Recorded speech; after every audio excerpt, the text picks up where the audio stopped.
Hey guys, this is Joette with ballooncoach.com, and today I am so excited to have Laura Foote here with us.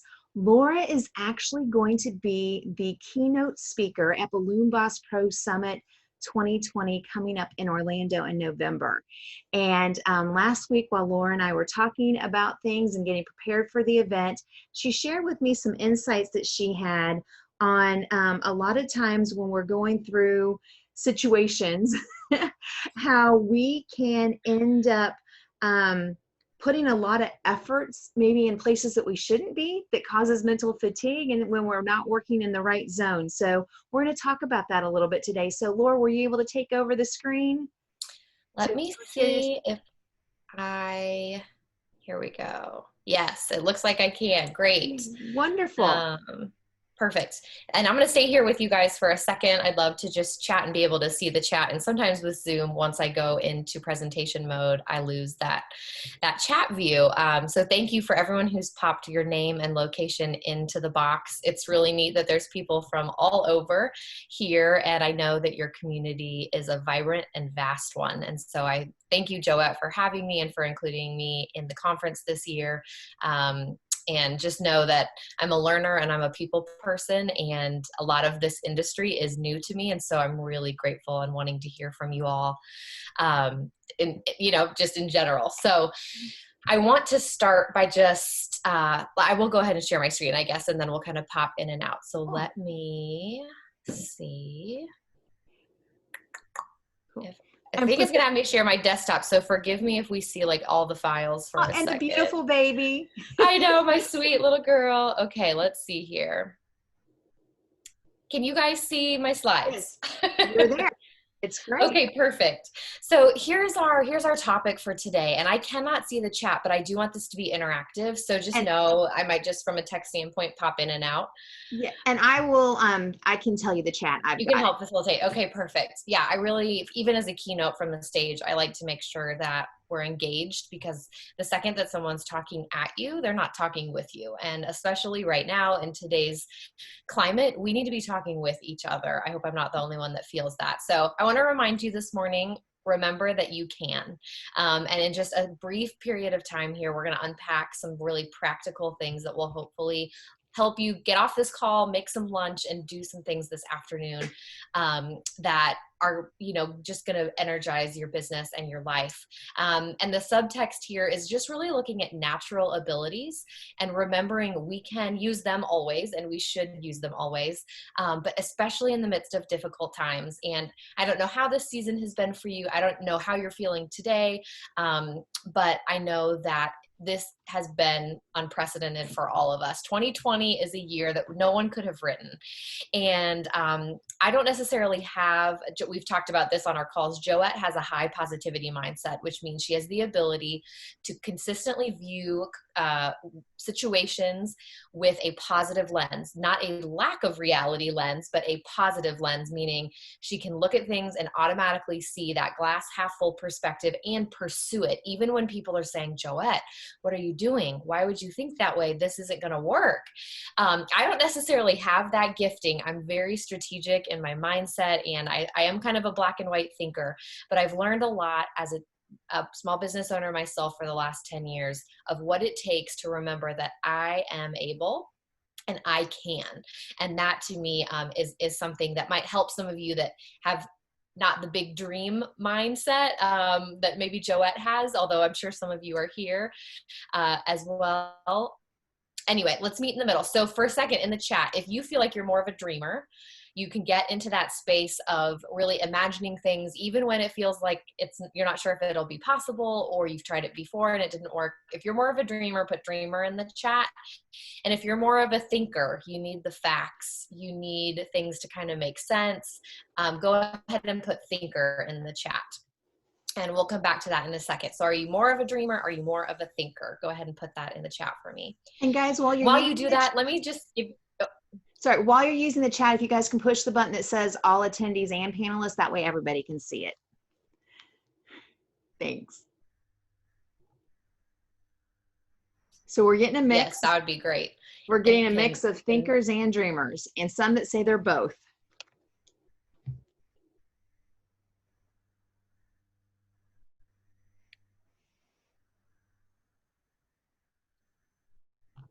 out here. So yeah, we've got some that says dreamer and a thinker, both dreamer, dreamer, thinker, thinker. Perfect. So it's great that we have a mix. That's totally to be expected. And we'll talk in a minute about those roles. Most of us, especially as small business owners, definitely live in both lands. But when push comes to shove, being able to think about where you naturally fall as a decision maker is going to be really helpful for the conversation today. Just a little bit more about me. Again, my name is Laura. I am by trade a photographer, but I've been doing coaching for as long as I can remember. I have a master's degree in higher education. I've worked in the counseling, nonprofit, and higher education sectors professionally, in addition to being a former Disney cast member, all while running my business. So if you are a person that has your feet in multiple places, or you have multiple passion areas, or you came from somewhere totally different and you had to try to figure out what that meant for the work you feel called to do now, I'm with you. And I wouldn't change anything. I'm so glad to be where I am now. But that's how I got here in this conversation, and even the opportunity to speak with all of you. So in the fall, I want you to join us for sure in Orlando, but we're going to be bringing Disney to you. I'm going to be taking you to the castle where I worked, and we're going to just do some really neat customer service, applying to your business, how to dream and how to do some of what we're talking about today.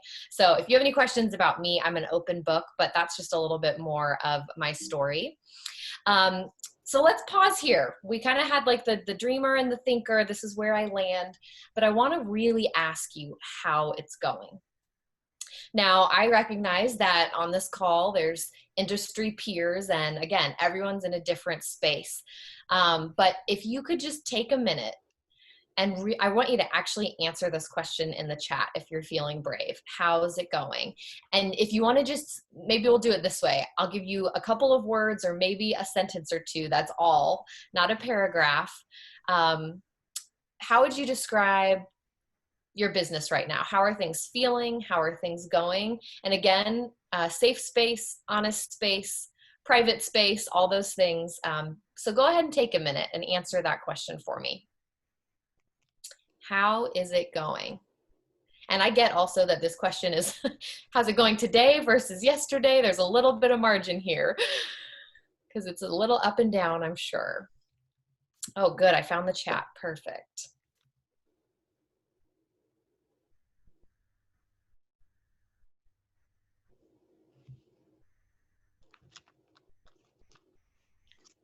All right. Our first answer, a little overwhelming, but generally good. Not great. Christine, thank you for your honesty. Lily says slow but steady. Lorena says nothing on the books for upcoming jobs. Awful, says Martha. The storefront is boarded up, still having protests where we are, working on marketing. So, Jonathan says better than I deserve. Wow, beautiful words. Leslie, good and not so good. Yep, things have improved the last 2 months, but starting to slow down again. Gail, very slow. Keep those answers coming if you haven't answered yet. I know it's maybe not the most comfortable question to start the day with, but I really want to encourage you to step into the space. Thank you for everyone for sharing. Kind of like Groundhog's Day over here. And Groundhog's Day with not the best circumstances, probably, from what it's sounding like here. Some days good, some days not. Worried, a lack of ability to see the future, unknown, okay, but could be better. Yeah, when we're talking about where we were a year ago or 5 years ago, or the contracts that we had on the calendar for this summer or this fall and where we are now, it's a rare thing to find an entrepreneur right now that would say, it's going above and beyond. There are some from pivots or from, people who run businesses that have been able to support things that have come out of this time. But certainly what you're describing here, first of all, you're not alone. So that's important, right? I mean, community is nothing if it's not there in the moments where we need it and it's uncomfortable. But also, let's really talk about navigating this, because the last thing I would want, even for our 15 minutes together today, is for someone to say, it's going to be fine, cheerlead you. And then you get off and you're like, but it's not. But it's not. I'm not sure how I'm going to pay the bills in September, and my storefront is boarded up, and I've had to let go of my team, and payroll protection's running out. There's a long list of things, especially if you're a person who put thinker in the chat, for me, that are just black and white on paper realities that feel like they are going to define this season regardless of the decisions you make, regardless of your willingness to pivot, regardless of your willingness to do other work, to think differently about the business. It feels maybe impossible. Tammy, I just want to read her comment here. It was really busy, which was overwhelming, but really nice. And now that it's slowing down, I'm nervous. I know I'm resilient, so it will be okay. Life is a roller coaster. I need to remember to enjoy the whole ride. And I would love to hear from people like Tammy. It was really busy, but now it's slowing. One of the things Joette and I chatted about last week was just how your industry has weathered COVID-19.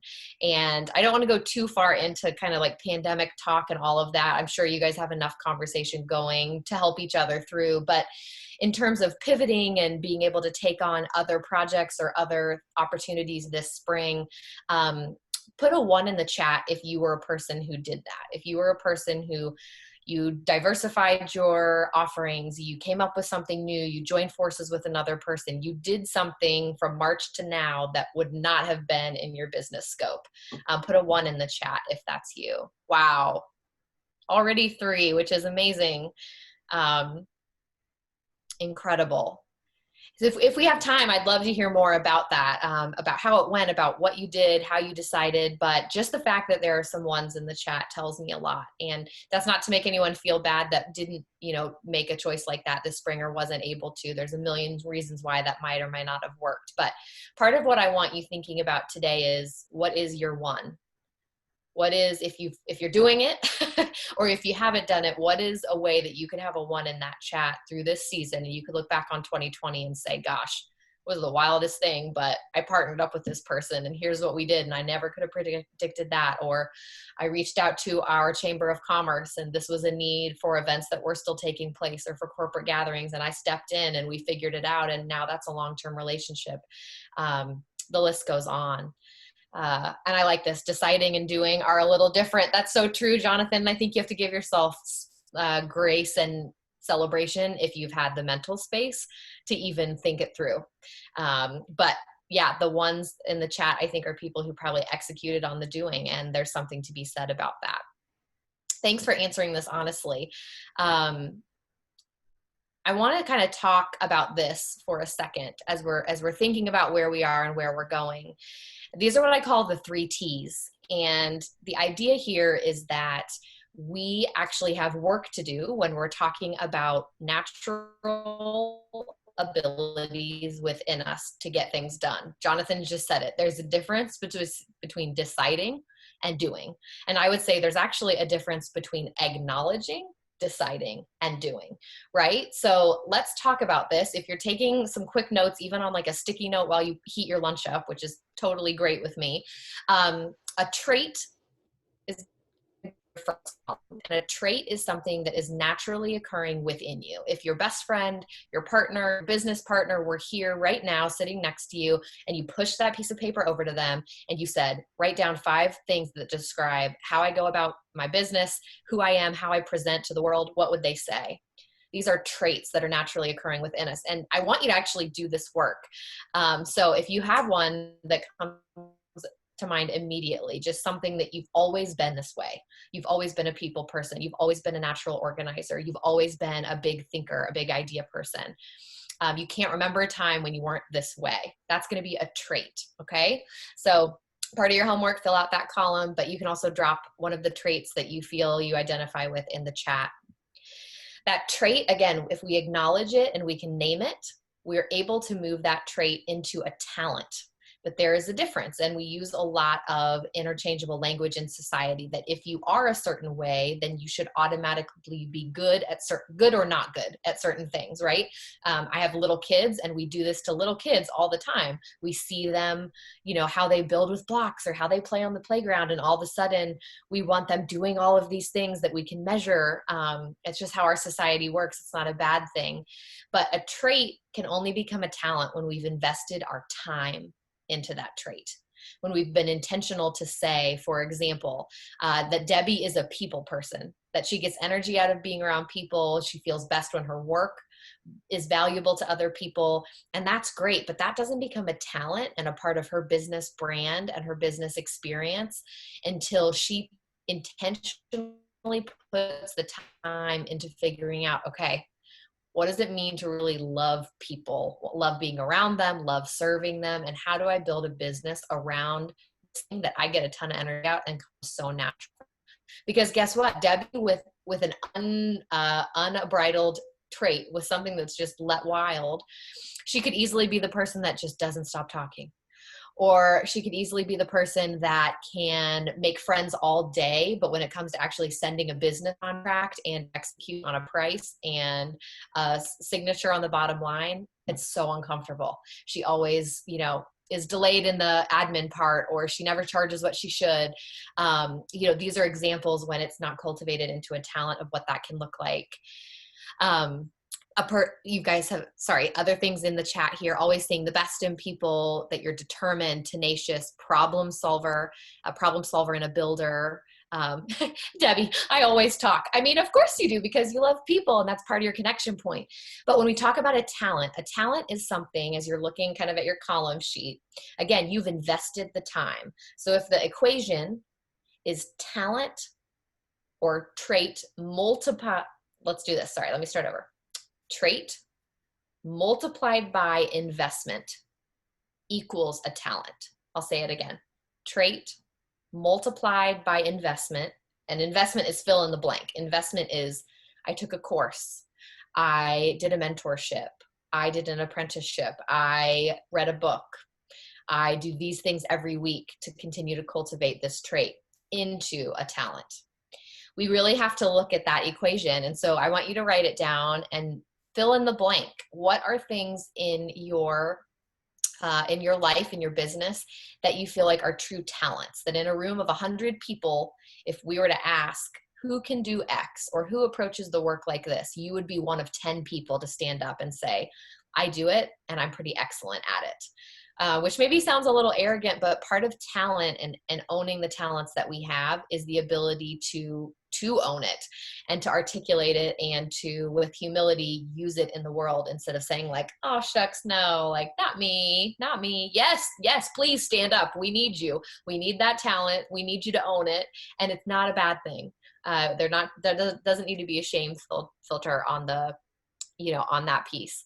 I'm seeing a lot of good stuff in the chat here. Trait, problem solver, builder, and then his talent via experience and learning, simplifying the simplest form, balloon sculptures and decor, and breaking down systems for use in multiple ways. That is a perfect application. Jonathan just basically gave me one of the benchmarks of his business, that of all the people in your industry, this is the thing that Jonathan does really well.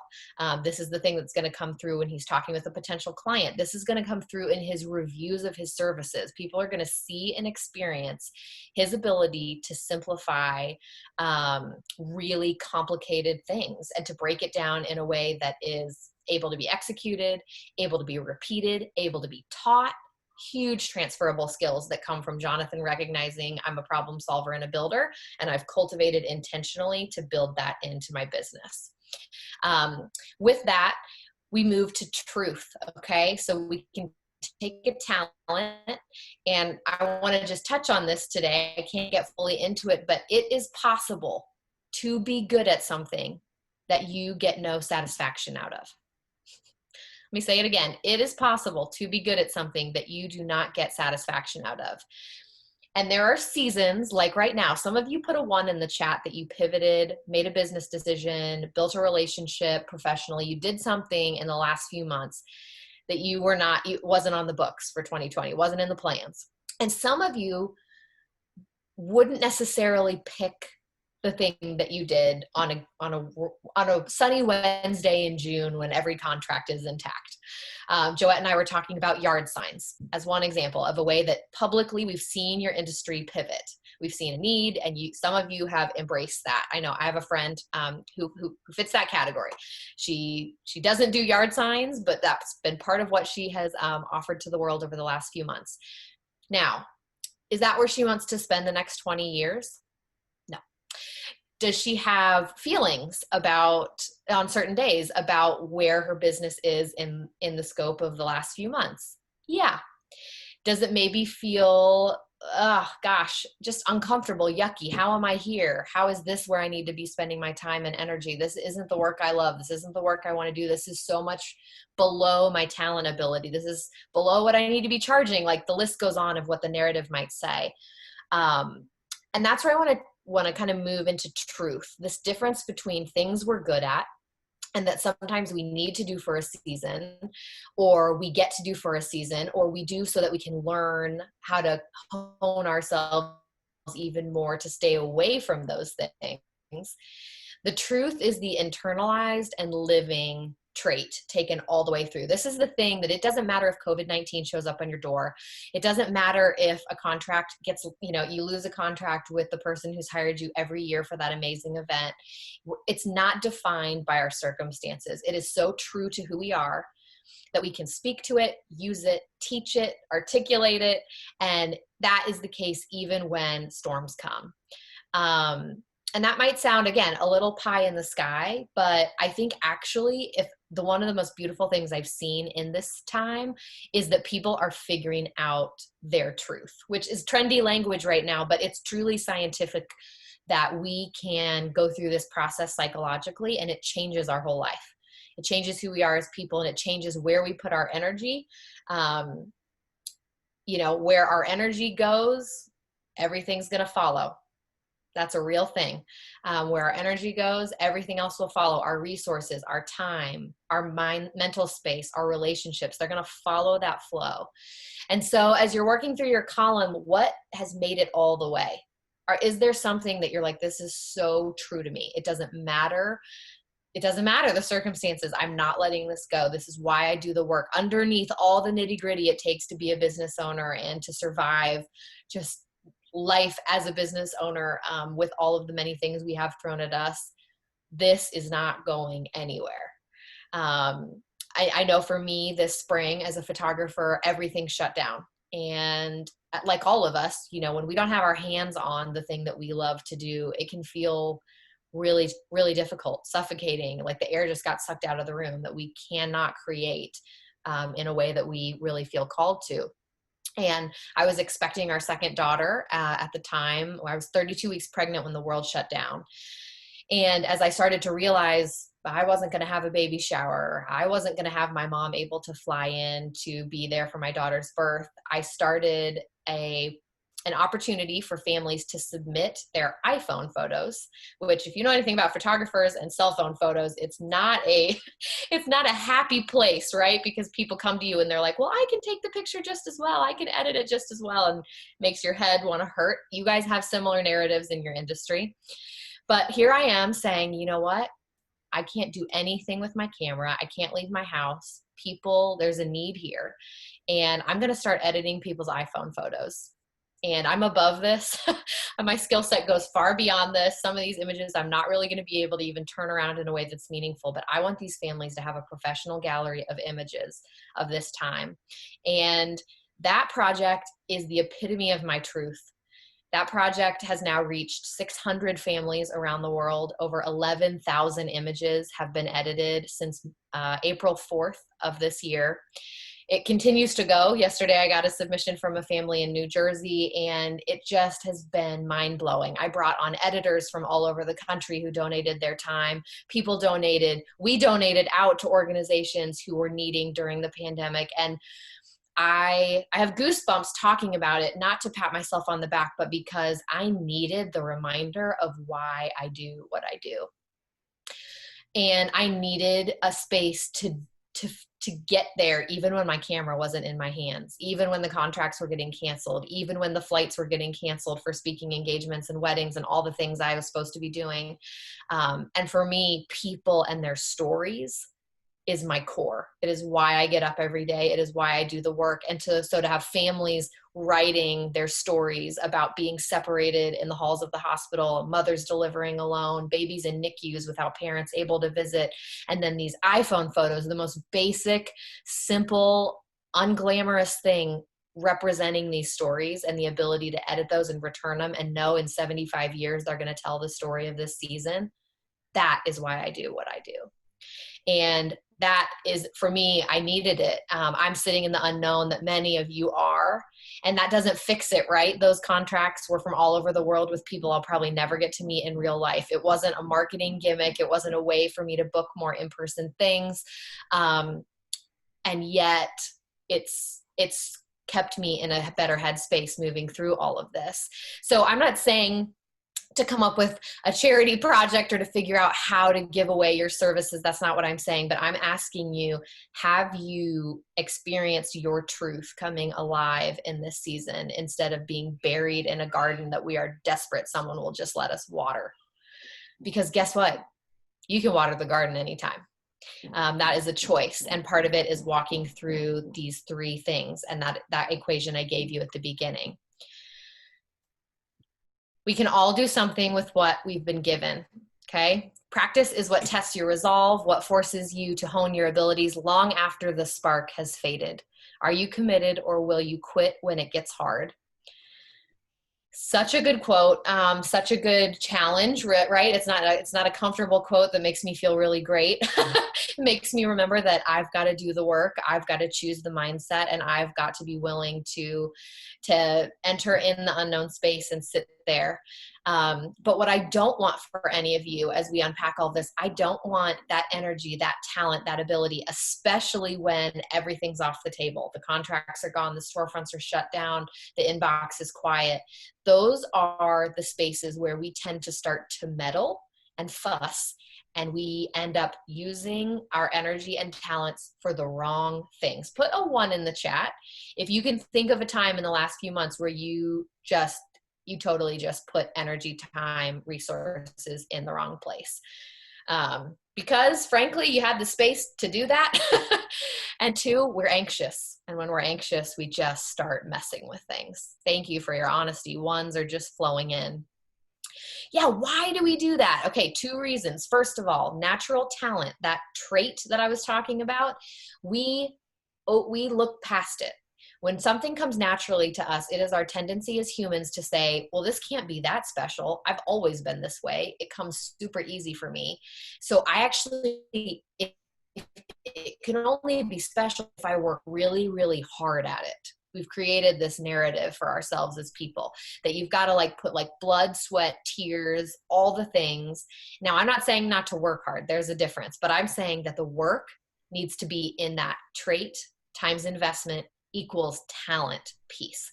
That is where the energy needs to go. But what happens is we skip over so what? I'm good with people. That doesn't help me pay my bills in September. And now I'm putting energy into things that never came naturally to begin with, that probably aren't going to be that excellent on the back end because I can't get there. And research tells us when you take something that just doesn't come naturally to you and you want to learn and get better at it, that there is value there. It's good for our brains, but in terms of an outcome, that you will never measurably be able to produce something at the same level when you cultivate out of a place of talent. Okay? Think for just a simple example. I think about myself as a child, and everyone in the neighborhood was on a soccer team. So of course I'm on the soccer team, and I'm not good. I'm not fast. I don't care about it. I'm not competitive except with myself. So playing a group sport is not helpful. I'm talking to the other team when I'm supposed to be defending the goal because I'm a people connector. So I'm getting yelled at by the coaches on the sideline, and it's, I'm a kid, so you can laugh about it, but I played for 7 years. I spent hours on the field playing and practicing cleats, shin guards, the whole deal. And I was never good. And I never really got much better. I became the leader, the rah-rah girl on the field before games. And that was a little bit of a leadership opportunity, but I was never great at soccer. And yet the second you moved me into an acting class and a dance class, I soared. I exceeded. I got cast as a Disney princess. The sky was the limit for where that talent could take me, far beyond where 7 years of dedicated time and energy and sweat and nasty Gatorade on a Saturday morning at 11 a.m. ever got me.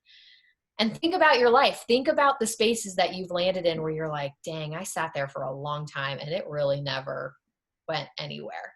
And I don't regret it. I made friends that, there are good things that came of it. But do I wish that at like 9 or 10, my parents had sat down and said, do you even like this? Like, do you even want to do this? But they didn't. We were just in it and we weren't thinking. We were just committed to what we said we were going to do. And we stayed there and we wasted so much. And it wasn't all a bad thing, but I just want you to think about that. And I want you to take out a sheet of paper right now. The sheet of paper, maybe you're jotting some of these notes on and doing the column activity with. And I want you 3 times with your dominant hand to sign your signature.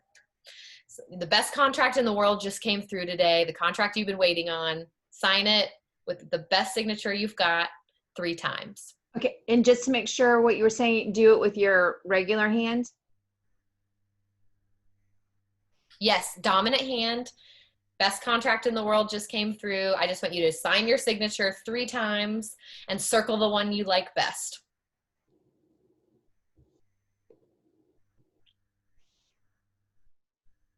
So congratulations, you're signing the most amazing next step. You've got the beautiful signature. Now I want you to switch that pen to your non-dominant hand. And I want you to sign your name 3 times. Joette's already making a face. Yep. Ooh, that's not pretty. Ooh. Yeah, if you're ambidextrous and you're on this call, we want to see yours. We'll have to figure out how to do that. Give us your So picture. tell me,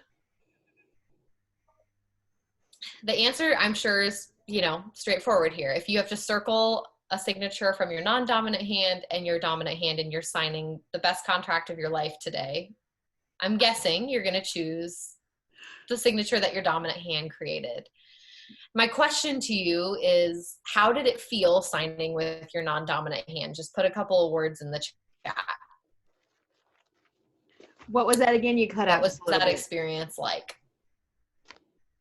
Sorry, am I cutting out? Just a teeny bit, but it's fine. Messy, uncomfortable, weak, stressful. I had to think about what I was doing. Notice how many of those words resonate with some of how you described you guys are feeling right now. There's some overlap there. It was uncomfortable, slow. I had to think about it, unsure. If you were actually signing a contract and you had to sign with that hand, some of you might say, oh, anxious, like, yuck, this doesn't look good. Odd. Years ago, I was ambidextrous, but I haven't done it in ages. So dusting off some cobwebs here. So the exercise is simple, but the point is always a good grounding reminder for me. If we sat here, if we went and got lunch and came back and sat here for 3 more hours and I played music and we practiced writing with our non-dominant hands. First of all, how many of you think at the end of 3 hours that you would suddenly be not using your dominant hand anymore, that your left hand would have caught up to par? Even if I told you for a week, for a month, for an hour a day, I want you to just write with your non-dominant hand, which for me is my left hand. Yeah. Debbie's like, that would be a total waste of time. Maybe the ultimate optimist in the group is like, well, I could get better. Maybe it would work a little bit. But in general, we're not going to produce that high of a product.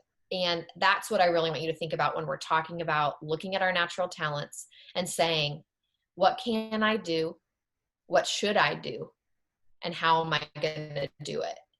And for the things that I should do or need to do that are not in my natural wheelhouse, who can I tap to help me? Who can I tap to hop on a quick Zoom call to talk this through? Who can I tap to say, I'll get in and do the back end of your website while you're doing the front end work? It's fine. It takes me 2 seconds. Who within your world, your industry, your friend group, this space, this call can help you? If we're not good for anything, we're good for helping each other. I believe that. And yet you don't have to do it by yourself. I have a friend, anytime I've got a tricky situation with copywriting, I go to her. She reads everything that I write before it goes back out, because I know that I get emotional when I'm in tough situations, and it comes through in my writing because I am a strong writer, but that doesn't mean that's the email that needs to get sent. So I think I want you to remember that, because for some of us, I'm not saying all of you, but I can include myself in this group. I've totally been trying to write with my non-dominant hand to get through this time and place. And because it feels hard and because it feels challenging and uncomfortable, I think deep down, I tell myself it will certainly produce something, right? That if it's uncomfortable and messy enough, then certainly something's going to come of that, because that's a narrative we tell ourselves as people, is like what it takes if you're going to work hard. And frankly, that's a lie. Again, I'm a person who would consider myself a really hard worker and a go-getter, and someone who's not afraid to get dirty. But it took me years to figure out how to be smart with the dirt. And we got to be smart with the dirt. We don't need to be muddy and dirty every day and then waking up and trying to figure it out again. There's enough going on.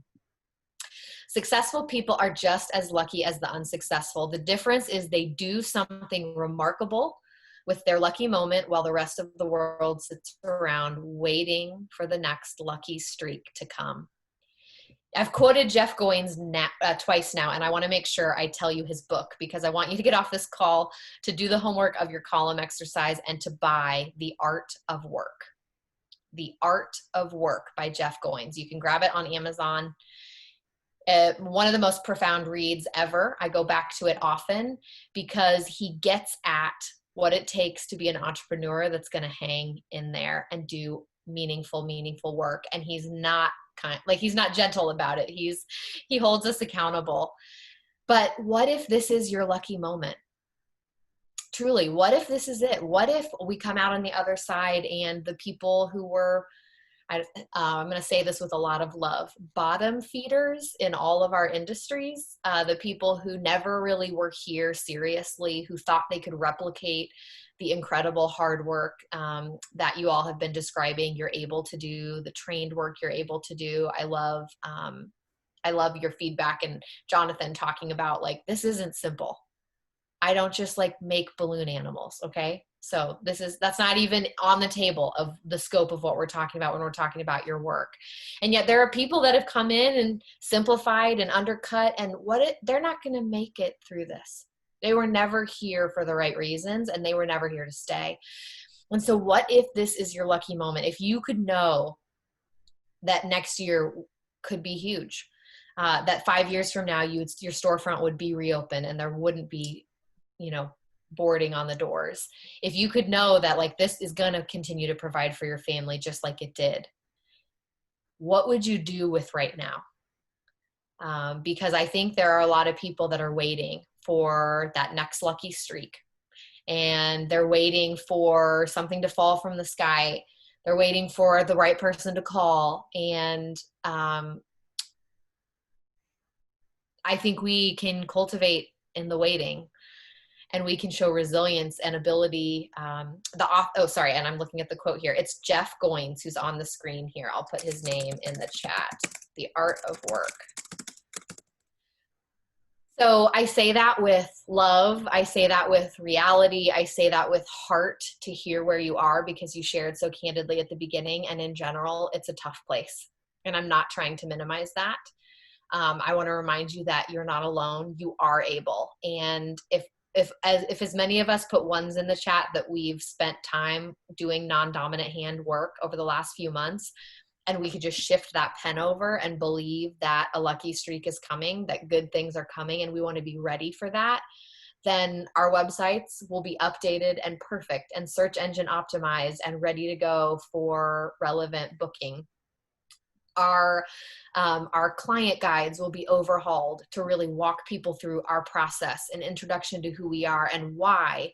Why would you hire me to do your event balloons? Why would you hire me to come to your conference and do your setup? Why me? because now I have a document that speaks to that. I have a video. I had someone come and film a video during this time of my process, and that allowed me to create. I partnered up. I created a mastermind group that I could process business stuff in once a month. I engaged with Joette. I signed up for the conference. I started doing a YouTube channel. There's a million things. And instead of being overwhelmed, feeling like I've got to do it all, pick one. Pick one and really work that hand.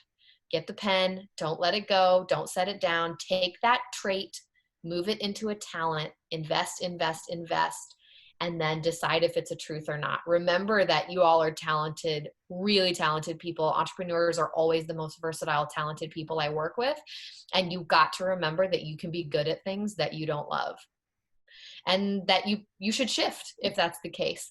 And that you should also recognize what the pivot points are requiring of you in this time.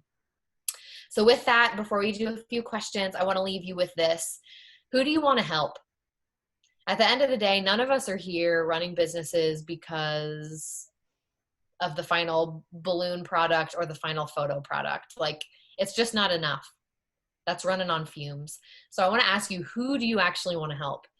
What do you want to help them become or have? And this can be a client. This can be an industry. This can be so many different things. It doesn't have to be an individual person. And what action are you going to do on your part? Who do you want to help? What do you want to help them become or have? And what action on your part will you do? If you can answer these 3 questions, you can build a purpose statement. And some of you have a strong purpose statement, but if you don't, this is critical. I think this is something that all businesses should have in their signatures of their emails, on the, on the welcome to their website. When we're talking about brand relevance and competition in 2020, these are the things that set you apart. Oh, Jonathan, you're just killing it today. I want to help artists become successful by providing ways to make a living doing what they love. You're going to love the art of work, Jonathan. I think you're going to really resonate with what Jeff has to say. But what a statement. I want to help artists become successful by providing ways to make a living doing what they love. And he could even be specific in way, like by providing, pathways of blah, blah, blah. Jonathan can take this statement and break it down and really figure out, what do I need to be doing? What does it take for artists to be successful doing what they love? What have I learned from my journey, and how can I transfer that? What webinar can I lead? What type of coaching can I do? What opening, or base documents would have helped me as a new entrepreneur that I could give to other people? I could create a freebie on my website that builds my email list. Again, the list goes on and on. And for the people who started this call saying, I'm a dreamer, y'all help each other. Help each other get those I call them dream dump lists. I'm terrible at them. I'm not a dreamer. I'm a black and white thinker, and it's very challenging for me. When somebody says, Laura, take 1 minute, I'm going to turn on relaxing yoga music and just write it all on a sheet of paper. It takes me 1 minute to figure out what to write. Then I can keep going, but it's hard for me. So use each other. And I want you to really write this statement. And my challenge to you leaving the call today is to write this statement and to come up with 2 action items, 2 business-related, income-producing action items that exist in your current business but need to be leveraged or reprogrammed for this time and place, or need to be created and can be used for the rest of this year. Maybe you need 2020 to get it created, but if we've got 5 months left, I want this vision to come to life. I want this statement to come to life in 2 ways for you. And I want you to pick somebody here or in your world that you talk to about this, that you share it with. I love that Jonathan wrote that statement so strong. He put it right here. He's ready to go. Some of you are going to need time to sit with this. I would need time to sit with this, but that's your homework, is to really take this and look at 2 application points that can produce income, business, revenue, that can be a part of what you're offering. Maybe they already are, but you're going to rethink it. You're going to refine it. And I want you to share it with somebody else and work that through, because you are not alone. And with that, I want to answer any questions that you guys have. I hope this was encouraging and practical. And I want to thank Joette again. You guys are so lucky to have her as an industry leader and someone who clearly is here to support you through all times. So thank you so much. All right. And so did you put it back over for me? Let me, yes. Trying trying to figure out how I can. And let me see, I might be able to do it. Let's see. Okay, so hover over my name and make me the host.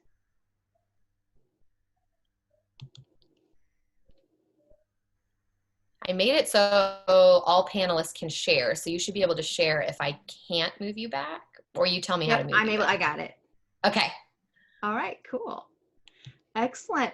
So guys, Laura said that she can answer some questions. So if you have a question for her, go right ahead and ask them now in the chat.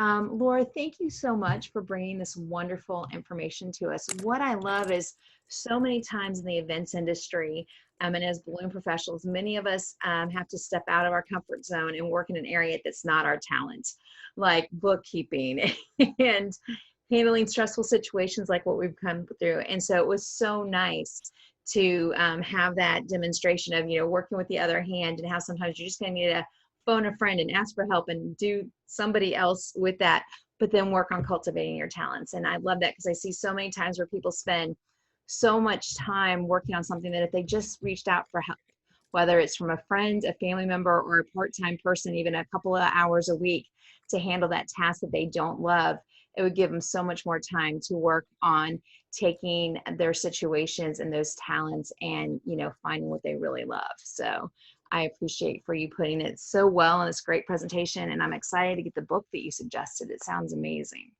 Yeah, I think you guys will really like it.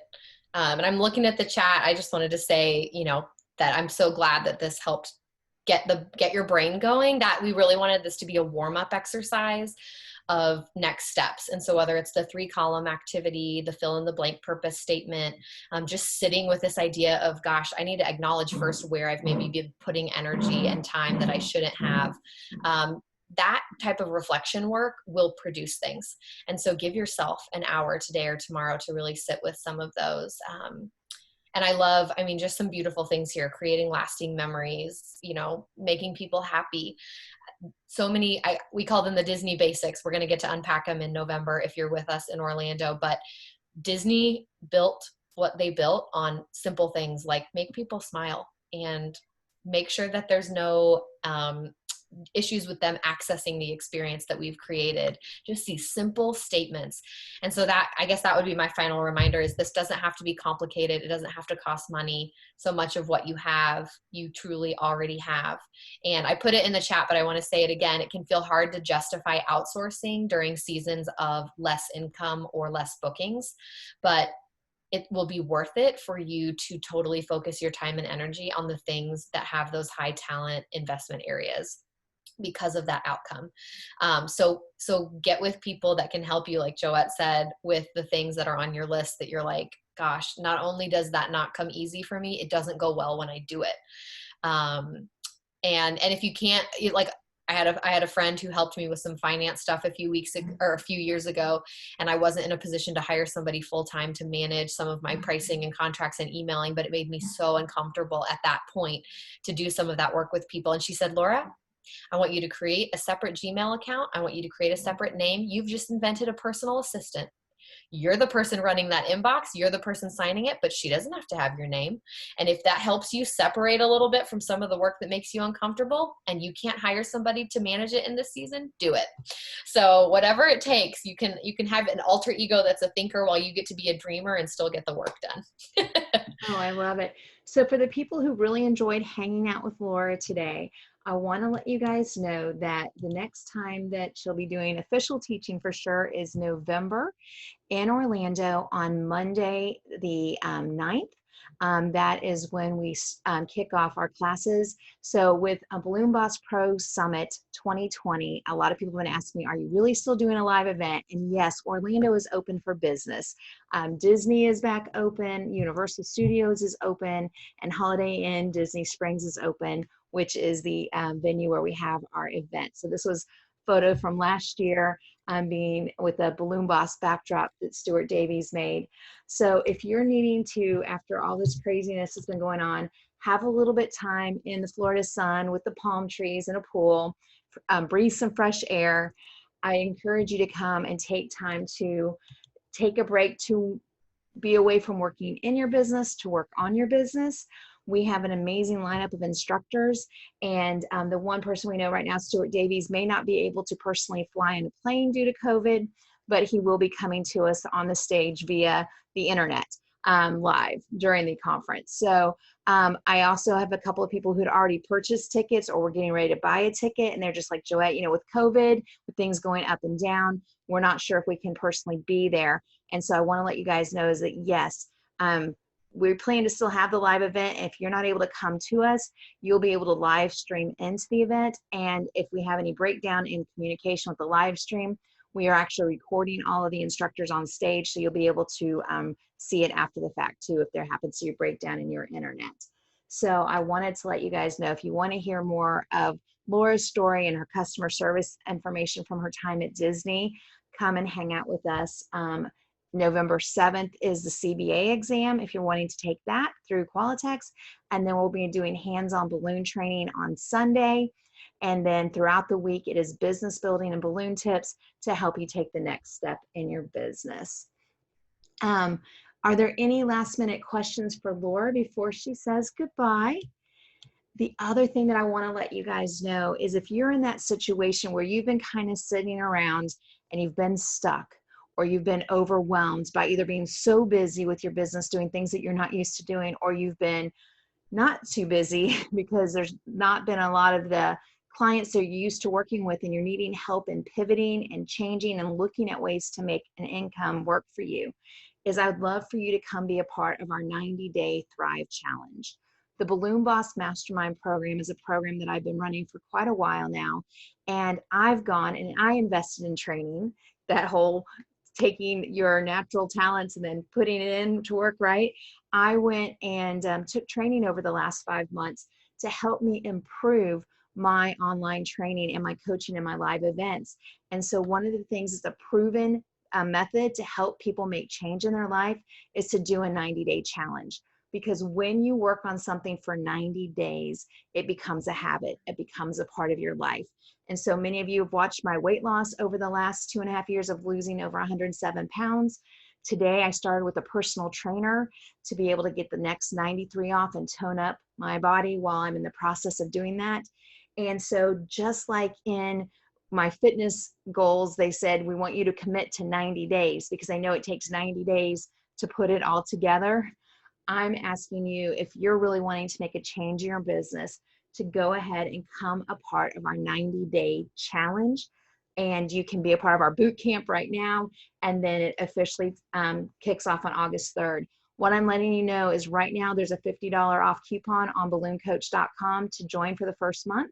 And then it's $97 a month after that. That discount will not happen again. I am closing the doors on August 3rd, and no new members will be able to join Mastermind during the months of August, September, October, and then our next session will not start until November. So if you want to have some change happen in your life and your business, and you want help and that group of like-minded people to hang out with you, come be a part of our Mastermind program. So guys, I am so delighted that you guys were here today to hear the wonderful information from Laura and how she put things together for us. This is something that I will be putting up as a replay in our YouTube channel for ballooncoach.com and also in our Facebook groups. So if you missed part of it, you can go back and listen, or if you really loved what you saw, you can go in and put a message out on Facebook to let other people know to listen to this story so you can apply it to your life. I'm so glad that you guys took the time out of your day-to-day to have this 1 hour with us to get some great information. And now what I encourage you to do is to spend a little time writing your notes down, unpacking the information she gave you, and then take action on what you learned so you can grow your thriving balloon business and that you can just have that feeling of thriving in your life. It was a lot of wonderful information. So Laura, thank you so much. And for those of you who have other questions about upcoming trainings, you can email me, joette@ballooncoach.com. And if you want to become a part of the Mastermind program, you go to ballooncoach.com, click on Mastermind. It's $47 for the first month. After your 30-day anniversary, if you decide you don't like the program and it's not working for you, you simply email contact@ballooncoach.com and remove your credit card. It is not a contract. So after that first $47 payment, if things aren't working well for you or you're not making the income to pay that next $97, you can remove it. When you remove your payment, you just are removed from our group coaching program and from the access to $4,000 of online training and support. Then you can stay on and be a part of Mastermind for years. You don't have to quit after 90 days, but every 90 days, we're going to remind people to go through the process of evaluating where we're at now and where we want to be in the future. And each day you will have encouragement, knowledge, and tips to help you make the next step. So guys, thanks so much for being a part of our webinar today. I hope you enjoy it. And for more information, go to ballooncoach.com.